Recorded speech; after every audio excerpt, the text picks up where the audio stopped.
What if I told you they're one of the most controversial nations on earth? Today, Iran was written into the Bible thousands of years ago. That its rise, its role in future conflicts, even its downfall, were prophesied long before it became a modern Islamic republic. This isn't fiction. This is biblical prophecy. And tonight, we're diving into a truth that might just reshape how you view Iran forever. Stick around, because what's coming next is something theologians, historians, and even governments quietly track. And almost no one dares to talk about Iran in the Bible. Yes, but not as Iran. Let's clear the air first. The Bible doesn't mention Iran by that. Namit calls it Persia. Persia was one of the greatest empires in human history, stretching across the ancient world, from Greece to India. In the book of Daniel, the angel Gabriel tells Daniel about the prince of Persia,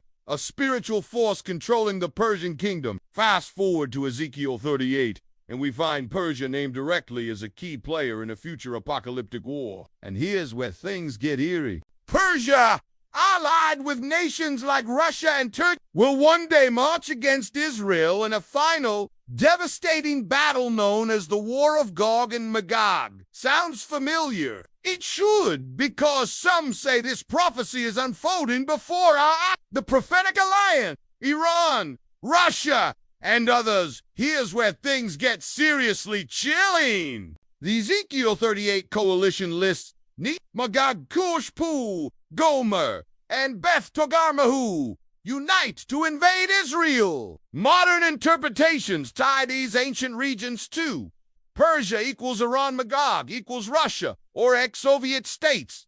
Gomer equals parts of modern Turkey and Eastern Europe. Cush equals Sudan or Ethiopia, but equals Libya or North Africa. And guess what? Iran, Russia, and Turkey are already forming strategic military and economic ties, especially in Syria, right on Israel's doorstep. Are we watching a 2,500-year-old prophecy come to life in real time? Even more shocking, this isn't just about geopolitics. The Bible says God himself will respond to this attack with earthquakes, fire, and divine wrath. The rise and fall of Persia in Bible history. Let's rewind. Long before modern Iran became known for nuclear standoffs and political isolation, the Bible portrayed Persia as a tool in God's hand. After Babylon fell, it was Cyrus the Great of Persia who freed the Jews from exile and helped rebuild the temple in Jerusalem. Iran's ancient past wasn't always darkened. Once played a redemptive role. But prophecy suggests that Persia's destiny would change from liberator to aggressor, from defender of Jerusalem to one of its chief enemies in the last days. That flip is central to understanding today's Iran, Iran's apocalyptic ideology, a mirror of prophecy. Here's something that will send chills down your spine. Iran's current regime believes in the return of the Mahdi, a messianic figure, who will appear during a time of global chaos and lead an Islamic victory. Many Iranian leaders have openly stated they want to hasten the end times. That includes building weapons, backing proxy wars, and even welcoming conflict, believing it brings them closer to divine destiny. Now compare that to the Gog and Magog war in the Bible, two completely different religions, pointing to a climactic battle in the Middle East. Coincidence? Or are we watching prophecies converge? The final confrontation. What happens to Iran? According to Ezekiel 38 to 39, the nations that attack Israel, including Persia, will be utterly destroyed by God himself. I will execute judgment upon him with plague and bloodshed. I will pour down torrents of rain, hailstones and burning. Sulfur. That's the result. Massive loss of life. The invaders defeated without Israel even needing to win military. A global realization that Israel's survival is by God's hand. This isn't just a military event, it's a spiritual turning point in human history. Could this really happen in our time?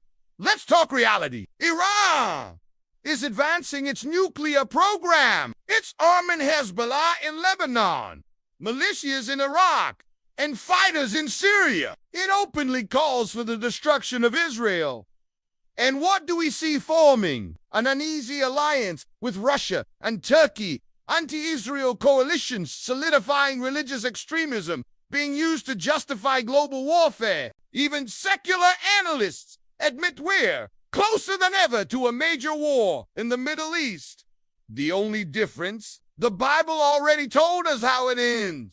So what does all this mean? It means prophecy isn't some dusty myth. It's playing out right now. It means that behind every headline, every war threat, every alliance, there may be a divine script in motion. And it means that Iran's future isn't just political, it's biblical. If you found this eye-opening, if you want to hear more ancient prophecies that could reshape our modern world, don't miss what is coming next. Hit that subscribe button, like this video, and comment your thoughts below, because history might repeat itself, but prophecy only fulfills itself once.